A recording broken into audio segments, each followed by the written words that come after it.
We're at the Louis Miller Museum interviewing veterans. Would you please state your name? Gordon McNeilly. And Gordon, could you tell me a little about, before the service, what did you do? Okay, well, I've lived in Hoosick since 1927. We came here from Bennington then.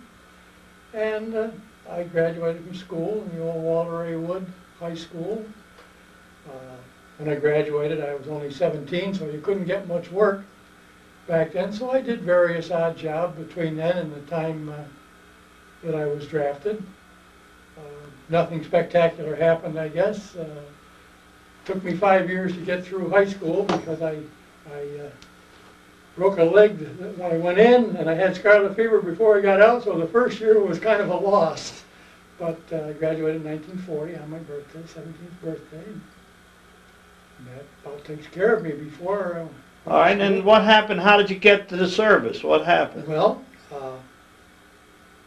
I had been working on the railroad about 6 months before I was drafted in January of 1943. What were you doing on the railroad? I don't know if you're familiar with the fact that they have oilers on the sharp curves. Well, my boss and myself took care of those oilers from Greenfield, Mass. to Mechanicsville, New York. We had the old motor car that you don't see much anymore. Yeah. And that was different for me. Well, that's interesting. Yeah, it was a job that I knew nothing about until I got there. I see. All right, so here it is, 1943, and what happened? Well, I was drafted in January. Of course, we all went by train then. Don Frank of Hoosick Falls was our group leader when we left here. Do you remember anybody else that went with you? Yeah, the two more boys from North Hoosick went with me. There was a Maxon from Berlin that went with me, and of course Don Frank. And I don't know that I Well, remember. that's good. We got some new names anyway. Everybody knows Don, that's for sure. All right, so then where'd you go on We by went to train? Upton. It was inducted out the end, out the end of Long Island. Yeah. And got all the usual good shots here and there, and headed out for Texas.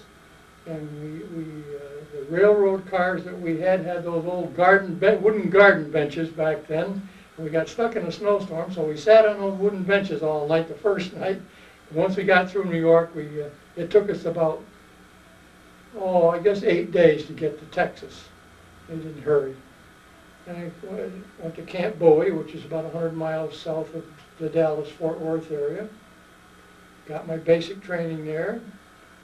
All I did in the service, I was a Morse code radio operator all through my service years. You took basic training in Bowie. Bowie, Texas. And then they sent you to Morse code school? We learned that there as part of our specialty. They had a radio school there. I see. And I only learned the operation. I didn't learn the repair. Other people did that. All I did was operate high-speed Morse code. And I was attached to an artillery. I was in the artillery all my and I was in the headquarters battery, so we had fire control and logistics and that type of thing to communicate over the radio. And well, how long were you in the service? I was in 3 years. All right, so where did you go from Bowie? Well, we left Shanks in February of '44 to landed in England, Liverpool, in the middle of the night. Got on those little shaky high-speed rail cars and took us into the mountains of Wales, in a little town called Abergavenny. Spent some time there, and they moved us from there to Ludlow, England. And we went from there down to Falmouth, the southern part of England. We waited there for about 10 days, getting ready to hit Omaha Beachhead. Now, I didn't go in on the beachhead until 3 weeks after the D-Day. We had anticipated going in quite a bit earlier, but if you probably remember, they struck a lot of resistance at Omaha, and our artillery was very long range. We had one of 3 outfits of 155 guns made in Waterville that were mounted on Sherman tanks. So our minimum range was 1,000 yards. Well, the boys didn't get in 1,000 yards for quite a while, as you remember your World War Yeah. II history. And they hit that hedgerow they didn't know about. Yeah, Yeah. stuff. So we went in on the 28th of June. We went in. Lost one of the guns there in the water at that time. It was recovered, and we commenced firing the first night we were there, and we all marveled at the push that came on July 6th, when there was hundreds of planes went over in preparation for breaking out of the beach and going on towards Paris. And that did happen. We were then attached to the 3rd Army, and I went with good old George Patton across all of France, and that took, well, we had one rest break along about September in Rennes, France. And then we moved around through there, finally got into Luxembourg, where I was Thanksgiving of '44. We had our Thanksgiving dinner there. And one of the things that I remember very well at that time, we were on the southernmost tip of the Battle of the Bulge in December, and my friend Paul Herman and I were on perimeter guard in this little town, about like Hoosick, settled in a valley there, small. And the first shell that came in knocked us both down, but we didn't get any wounds. I don't know if you're familiar with all kinds of stone walls and hedgerows over there.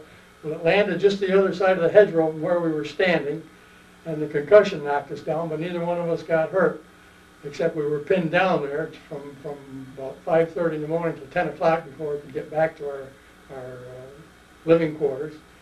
We lost, I think, eight men in headquarters battery in that artillery shelling. I think about 3 that got killed and 5 or 6 that were wounded. And being knocked down was one of the things I remember very well. Yeah, I'm sure you don't forget that. One of the other things that I remember... Well, in that Battle of the Bulge, you were on the southern tip of it. We were in Luxembourg. I see. And once they got squared away, they called us up to Bastogne, Belgium, one of the outfits to relieve the 101st Airborne that were stuck there. And we had very mobile artillery, as I mentioned, so we could get up there probably quicker than a lot of the others. So we went up to Bastogne and helped relieve the 101st and do whatever was necessary. There was a lot of battle at that time. We up in were the very Bastogne. fortunate to be in the artillery, the infantry, and the armored infantry. Really took a licking in that. I remember the 10th Armored Division. They got almost fresh off the boat, and they sent them in there to Bastogne. And I don't know the number of casualties, but as we were approaching, the roads were just lined with American vehicles that were burned out, bombed out, and strafed out. And at that time, I figured I was lucky because just prior to going overseas, they were going to send me to college to study electrical engineering, and I went to Jonesboro, Arkansas, at the University of Arkansas for about a week to take the preliminary test, which I barely passed.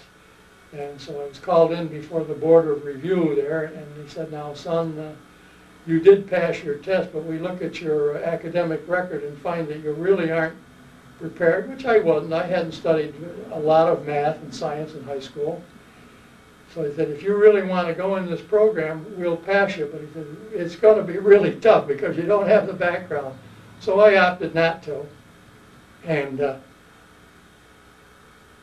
I later learned that quite a few boys that were in the 10th Armored had been yanked right out of that program, that they gave it up, and they shoved them over there with very little experience. And boy, I mean, it showed. They took a terrible licking there. That was the problem with the Battle of the Bulge. They had so many replacements there. They thought they had it made, so they put in a lot of replacements. Didn't know what they were doing. Yeah. It was tough. They got in there with no experience, and casualties were terrific. And right in the middle of winter, you know, God, we were bad enough. We were sleeping outside in the snowbanks, but they were really tough. get in a truck once in a while or in a building once in a while. But those guys in the infantry, they're rough business, you know. All right, so you're up in Bastogne, and right after the Battle of the Bulge ended, what happened then? One of the other things that I remember about that time, it was hard to find a warm place to sleep, so we burrowed into haystacks in the middle of the field to sleep, and as you know, some idiot lit a cigarette and was going to smoke in there, and the haystack went up in flames. Nobody was hurt, and fortunately we didn't get bombed or strafed or anything, because it certainly lit up the sky for a mile around. So we kind of laughed about it, even though it wasn't very funny, I guess, at the time. Yeah, that's an interesting story. Is there any other little tidbits that you had like that you remember? Well, on a more somber note, we were one of the first people into Buchenwald concentration camp, and that was an experience which I guess nobody wants to remember very much about. The furnaces were, of course, cold, and they weren't running, and the place had been cleaned up a little bit, but there was all kinds of bodies stacked around, and there were men and women all crowded into the barracks in various ways, various parts of starvation. Some of them, even some of those that they had piled out on the outside, you could see a leg move every once in a while. You know, it was really. I would never have believed it if I hadn't seen it, I guess. And I took pictures, so anybody that tells you that it didn't happen, well, send them over. So that was one of the things that I remember, which was not a nice thing, but no. It certainly stuck in my memory. And I don't know if there's anything else very exciting. When the war ended, we were in the German castle, which Hitler had taken over to guard the naval records, and we were on guard there. We had relieved a British unit, which had been guarding it prior to that. That, of course, was in May, and the castle had a swimming pool, and we hustled around. Nobody had any hose, and the nearest faucet seemed like a half a mile away, so we scrounged the whole county and finally got hose enough to start water going in the pool, and we got it up about 3 feet, and they moved us out, so we never did get swimming in the pool. We complained about that, and at that time we had what we call an egg run in the morning. We would take sugar and coffee from the kitchen and go around to all the farmers, and anybody that wanted to trade sugar and coffee for fresh eggs, we did. And surprising enough, those people out in the country knew how to hide their chickens and their stuff from the army, because they all had something to barter for coffee and sugar. Of course, they hadn't seen any coffee and sugar in God knows how long. I see. And then at another time, we were guarding a medical unit, and we got oranges in our rations after the war. And we used to put the oranges out on the windowsill. And a couple of days after being out there, the kids came and stole the oranges, of course. So we raised heck with them and followed them home and put a scare into them. And those kids, 5 and 6 years old, had never seen an orange. And so after that, when we got oranges, we called the kids and we gave them the oranges, because we had plenty. That's one thing the GIs had, with plenty of everything. And it was amazing to know that a kid 5 years old had never seen an orange. Yeah, well, those were tough times. Of course, it was amazing to come back here and find out that you couldn't get everything you could get when you left. There wasn't any shortages when I left in '43, right. A little bit of gas rationing. But when you come back, you couldn't buy a lot of things, which was a surprise. All right, so let's get with your army. You're in Bastogne, it's May. Yep. Or you're in that castle in May. And then then there was only another month left. The war ended there when we were guarding the medical unit, and I remember that was in August. I remember that very well, because we had just gotten orders to start waterproofing our vehicles because we were heading for the Pacific, and we hadn't. About 2 days after the war, after the bomb, they'd come around and said, "Hey, you guys can forget that. We're not going to go to the Pacific. We're going to go home instead." Yeah, that was happy days. That was a happy day, one of the best days. But before we went home, they sent us to Austria, in a little town called Linz. Well, not too little. And we were in charge of helping displaced persons find a route to their respective home, Poland, Russia, Lithuania, wherever they might have come. And we did that until October, and then I was transferred to another outfit to go home. We rode in boxcars from Austria to Le Havre, France, and that also was an experience. And they also didn't hurry us on that. We were all pretty anxious, but we got there, and we waited until from the middle of October until just after Thanksgiving, before we got the boat home. We came home on a Victory ship, and we were locked in the second hold down for about 3 days in a storm. And we all figured, hey, we got shot at and everything else over there, and now we're going to get killed trying to get out of the start place. Yeah. But we didn't, obviously. But I can tell you that I was a pretty scared kid. That boat was going like this. I had never been out in the ocean, only going over there. Yeah. In fact, until I went in the service, the farthest I guess I'd been away from home was either Hampton Beach or New York City.